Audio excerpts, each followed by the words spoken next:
Oke Bang, gimana Bang menanggapi kemarin Vicky yang sudah ditahan? Menanggapi hal tersebut, saya sebagai masyarakat yang menginginkan keadilan, puji syukur, puji Tuhan, alhamdulillah titik terang itu sudah ditemukan sekarang. Walaupun sebelumnya sudah ada penetapan tersangka dari pihak kepolisian dan berkasnya naik dan harus disidangkan di pengadilan. Dan ini merupakan satu tindak pelanggaran hukum pidana, yaitu fitnah melalui ITE yang dilakukan oleh Vicky Prasetyo terhadap saya dan Angela Helga. Tapi melihat dari updatean lu sendiri Bang di Instagram, itu adalah nada yang terdengar mengejek Vicky gitu Bang. Itu seperti apa sih Bang mungkin? Nada yang mana? Bahwasannya ya fitnah ini akhirnya karena begini, yang pertama saya merasa kejadian itu adalah kejadian untuk menjebak diri saya agar terkesan seperti apa yang mereka katakan. Lalu ada rasa sedih dan kecewa dan penantian selama ini yang akhirnya membuat saya merasa lega pada saat itu. Sebenarnya itu bukan mengejek, cuman orang ini kan yang saya tahu dia suka nangis gitu. Cuman kebetulan waktu itu kan di rumah aku lagi habis, cuman takutnya pas dia nangis itu aku nggak ada kan nggak lucu gitu. Kalau ada air aki ada di mobil saya, nggak mungkin saya kasih sama dia kan. Nggak mengejek, cuman lebih kepada mengingatkan saja, cukuplah untuk bersandiwara dan bermain watak, bermain karakter seperti apa yang mereka lakukan selama ini, dia dan keluarganya yang pasti. Melihat prosesnya juga cukup lama juga nih Bang.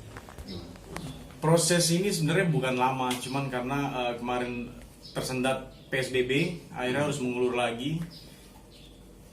Itu yang menjadikan proses ini terkesan agak lama. Sebenarnya tidak lama juga kalau saya katakan, karena satu persatu kan dibuka tuh, polisi mengumpulkan bukti, polisi melakukan gelar perkara. Yang pasti kan secara visum sudah dibuktikan tidak ada dugaan tindak perzinahan pada saat itu. Lalu secara forensik juga kan spray dan lain sebagainya kan diambil, secara otentik juga diambil semuanya. Visum spray, lalu CCTV diambil, tidak ada bukti perzinahan itu. Sementara orang ini mengklaim saya melakukan perzinahan saat itu. Ketika seseorang sudah berani menuduhkan tindak pidana kepada orang lain, artinya dia harus membuktikan dan harus mempertanggungjawabkan tuduhan itu. Beda halnya di mediasi pada saya, dia yang bisa dibilang musyawarah sama saya, sebenarnya ada apa yang terjadi apa segala macam, itu kan ada komunikasi. Ini kan tidak. Dia menikmati sandiwara yang mereka buat pada saat itu, dia dan keluarganya. Akhirnya mereka harus menemukan satu pertanggungjawaban di mata hukum, yang dimana dia harus menjalani ini semua. Seorang yang menuduh orang lain melakukan tindak pidana, dia harus membuktikan dan kepolisian pun harus membuktikan. Akhirnya di sini ditemukan bukti-bukti bahwasanya ini adalah tindakan fitnah karena SP3 sudah keluar. Sebulan setelah kejadian saya dilaporkan melakukan tindak perzinahan itu, polisi mengeluarkan surat pemberhentian perkara karena tidak ada bukti terjadi perzinahan seperti yang mereka tuduhkan. Akhirnya mereka diundang untuk gelar perkara. Hanya saja mereka tidak mau datang. Saya lucu begini, saya menuduhkan seseorang mengambil barang saya misalkan. Saya minta pertanggungjawaban di mata hukum, artinya kan saya harus menyaksikan dan membuktikan. Ketika gelar itu saya harus menyaksikan, ini tidak, dia tidak datang. Artinya dia tahu apa yang terjadi sebenarnya, bahwasanya itu tidak ada. Makanya di sini saya simpulkan saya dijebak sama mereka. Kenapa? Karena mereka sudah siap yang namanya buku nikah salah satunya, itu udah merupakan sesuatu yang sudah dirancang lama. Artinya ini bukan spontan atau apa segala macam. Kita aja spontan sama orang melihat pasangan kita selingkuh, kita bisa pukul, bisa segala macam kita lakuin gitu. Bisa gelap mata. Ini kan tidak. Saya tidak disentuh, saya tidak diapa-apain, hanya dipermalukan dan dirancang seolah-olah tindakan itu ada gitu. Hingga kita diarahkan harus masuk kepada mobil polisi, itu lucu juga. Dimana hak saya sebagai masyarakat yang bebas, yang memiliki hak demokrasi di negara ini, untuk memilih jalan ke kantor polisi, kan saya punya kendaraan di situ. Saya harus naik mobil polisi, artinya kan di sini ada satu penciptaan kondisi, penggiringan opini. Sampai akhirnya saya datang di kantor polisi, itu pun tidak ada laporan apapun. Akhirnya saya di kantin, saya diem, saya bengong. Siang baru ada masuk laporan. Artinya kan dia bisa istirahat dulu, dia bisa santai dulu, dia tahu apa yang terjadi. Cuma saja mungkin dia tidak menyangka akan sepanjang ini gitu. Karena saya merasa saya memiliki hak untuk membela diri, saya memiliki hak untuk minta pertanggungjawaban di mata hukum. Begitu. Bukan tidak ada orang yang ingin menyampaikan ke saya bagaimana kalau damai aja, bagaimana kalau begini, itu banyak. Dan saya tidak mau. Di sini saya memiliki hak untuk membela diri. Akhirnya kemarin mendengar dan melihat dari berita bahwasanya dia harus ditahan di rutan Salemba, ya itu satu ketetapan yang dari penegak hukum yang harus dijalani sama dia. Karena pertama, orang ini adalah residivis. Residivis orang yang sudah melakukan tindak pidana berulang kali, dan bisa saja dicabut juga hak asuh dia sebagai orang tua begitu. Kenapa dicabut hak asuhnya? Itu bisa jadi terjadi. Kenapa? Karena dianggap oleh negara orang ini berbahaya. Karena mengulangi tindakan pidana berulang kali. Kita semua kan tahu jejak rekornya. Track rekornya kita tahu, orang yang cacat hukumnya seperti apa kan kita tahu. Korbannya kita tahu. Rata-rata korbannya adalah perempuan dan janda. Cuman saya sangat menyayangkan orang ini menjual agama. Saya sebagai muslim juga tersinggung gitu. Kenapa kok bisa menuduh orang, memfitnah orang dengan mengatakan Allah membuktikan perzinahan ini, sementara dia berbohong. Saya sebagai muslim tersinggung gitu. Kenapa kok gampang banget jual agama saya, jual Tuhan saya gitu. Ini orang ini sehat apa enggak sih? Kalau saya menuduh orang, lu maling, kita harus lihat dulu dia emang maling kan gitu. Iya. Barang kita diambil, ini kan enggak. Dia setting bagaimana caranya saya ada di situ. Dia setting bagaimana caranya saya bisa masuk ke dalam kamar. Ke dalam kamar itu kan saya masuk karena melihat CCTV. Saya pakai motor yang waktu itu ada motor yang salah satu brand yang lumayan bagus. Saya rasa saya ingin dirampok. Karena mereka masuk pun pakai tutup kepala. Kita bisa lihat tayangannya. Pas dilihat di CCTV itu kan siapa yang tidak menyangka kalau itu adalah rampok atau maling? Pasti semuanya berpandangan itu negatif. Kalau memang dia orang yang benar, orang suami yang baik, datang aja baik-baik. Ketok-ketok masuk, gue pengen visum lu. Gue suami, gue pengen visum lu. Gue menduga lu ada melakukan begini, kan enak begitu. Visum. Ini kan ternyata hasil visum negatif. Hasil CCTV negatif, semuanya negatif. Spray diambil semua negatif. Sekarang masih bisa beralibi. Di mana letak hak sebagai suami untuk membela istrinya? Membela apa? Kan begitu. Saya orang lain soalnya. Ketika saya dituduhkan, ya saya harus membela diri. Saya harus minta pertanggungjawaban di mata hukum. Sampai akhirnya saya berpikir, orang ini sengaja membuat saya begini.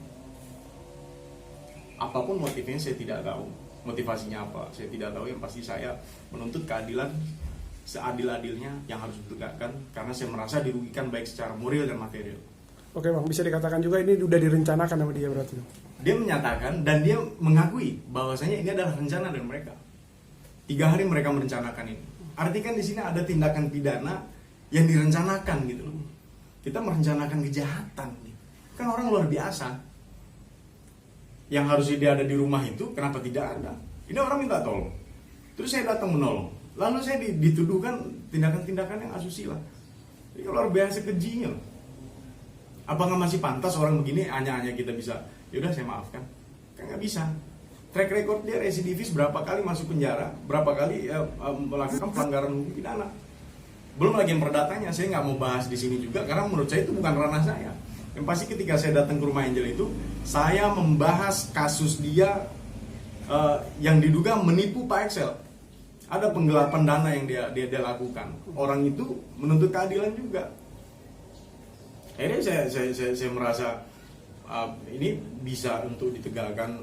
Orang itu meminta haknya dia dan minta pertanggungjawaban atas apa yang dilakukan oleh Vicky Prasetyo. Di situ mungkin dia merasa tersinggung. Kok lu berani mau ikut campur urusan saya? Kan bukan begitu kontennya harusnya. Dia selesaikan sama orang itu kan begitu. Ini bukan taruh orang di situ untuk memberikan informasi ini begitu segala macam. Sampai akhirnya bagaimana caranya saya datang ke situ lagi? Saya ditelepon suruh datang. Ada orang minta tolong. Analogi seperti ini. Saya jam 3 subuh, saya kan tinggal di rumah sendiri. Jam 3 subuh saya tidak bisa nafas dan saya telepon ambulan misalkan. Ambulan ini kan orang lain.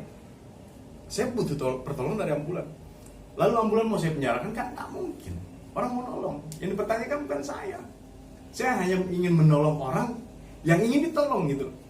Harusnya dia berterima kasih sama saya. Terima kasih sudah maaf kata, mobil saya taruh waktu itu. Kan kita tahu itu ada yang dia bilang kok ada pakaian, ada. Karena saya memberikan fasilitas mobil di rumah itu. Kenapa saya memberikan fasilitas mobil? Angel minta pinjam mobil karena mobil Pajero dia itu, mobil SUV dia tidak ada surat-suratnya. Akhirnya saya harus memfasilitasi, ada orang minta tolong. Sampai saya rela untuk memakai kendaraan bermotor. Kendaraan motor saya pakai. Lalu saya sudah menolong orang, malam saya dituduh enggak kan gila. Harusnya dia terima kasih sama saya, bukan untuk ingin memenjarakan saya apalah segala macam itu. Berarti tidak seperti yang dibilang sama lawyer bang ya, bahwa dia katakan mana ada seorang laki-laki datang ke rumah istri orang malam-malam tanpa pengetahuan gitu. Pengetahuan dan persetujuan. Nah itu urusannya bukan saya. Izin tidak izin itu urusannya bukan saya. Kalau dia mau bicara gitu, ya, ngomong sama si istrinya gitu. Kenapa istri minta tolong sama saya? Tanya sama istrinya, jangan sama saya. Saya di sini orang yang menolong orang lain. Saya menolong tuan rumah. Saya diundang untuk datang oleh tuan rumah. Lalu saya dipidanakan. Ini orang keji loh.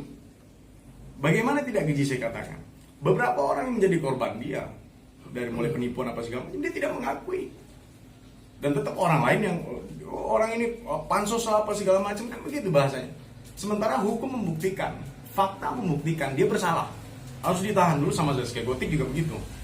Sama Vivi Paris juga bermasalah juga. Orang yang dia punya anak dari situ, sedangkan harusnya dia sebagai laki-laki melindungi wanita. Dari track recordnya kita tahu orang ini seperti apa, zolim. Jadi ketika saya menolong seseorang, apapun judulnya, dia tetap mencari celah untuk menjatuhkan orang lain. Karena dia butuh pengakuan seolah-olah dia baik. Gitu. Akhirnya kalau Vicky sendiri melihat akhirnya